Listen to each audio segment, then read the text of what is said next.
हर बार जब वो व्यक्ति होटल में चेक इन करता था तो वो एक ही रूटीन का पालन करता था। वो दालान में कांच के पत्थर बिखेरता था, दरवाजा बंद करता था, एक ट्रिप वायर को कांच से बांधता था और दरवाजे पर लगे दिशात्मक बम को सक्रिय करता था। फिर वो ये जांचने के लिए बालकनी में जाता था कि उसकी भागने की रस्सी सुरक्षित है या नहीं। अंत में उसने अपना हैंगर बाथरूम के दरवाजे के ठीक बाहर रख दिया, तभी वो शांति से स्नान कर सकता था। वो पागल नहीं था, वो हत्यारा था, चुप, सटीक, गुप्त संगठन द्वारा बचपन से प्रशिक्षित। उसका कोई नाम नहीं था, बस उसके सिर के पीछे एक बारकोड टैटू था और कोड नाम 47 था।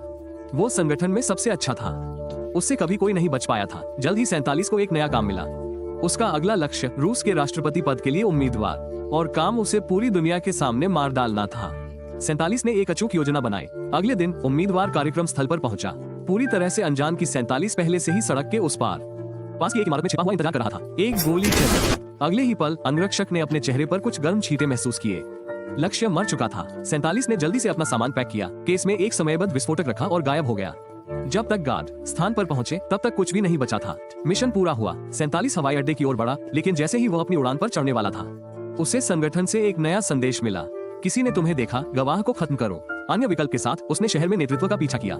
जल्द ही उसने महिला को देखा। उसने अपनी बंदूक निकाली, काम खत्म करने के लिए तैयार। लेकिन फिर महिला ने मुड़कर उसे देखा। कुछ गड़बड़ थी। वो डरी नहीं थी।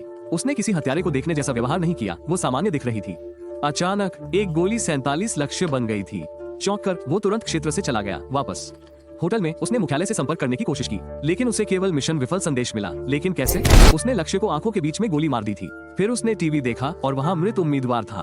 तभी 47 को एहसास हुआ कि उसके साथ धोखा हुआ है। क्रोधित होकर उसने जानना चाहा कि असली ग्राहक कौन है, लेकिन कोई जवाब नहीं मिला। तभी होटल का फोन बजा। ये संगठन का फील्ड संपर्क था। उसने चुपके से उससे कहा, असली ग्राहक तो वो खुद ही था और अब तुम्हारा स्थान सुरक्षित नहीं है। ठीक उसी समय उसने अपने दरवाजे के बाहर कांच के पत्थरों के टूटने की आवाज सुनी। उसी समय ट्रिप वायर बम की बीप बजी।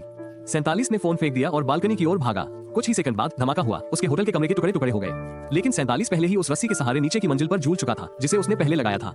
सब कुछ वैसा ही हुआ जैसा उसने योजना बनाई थी। शांतचित्त होकर 47 बिना पीछे देखे चला गया।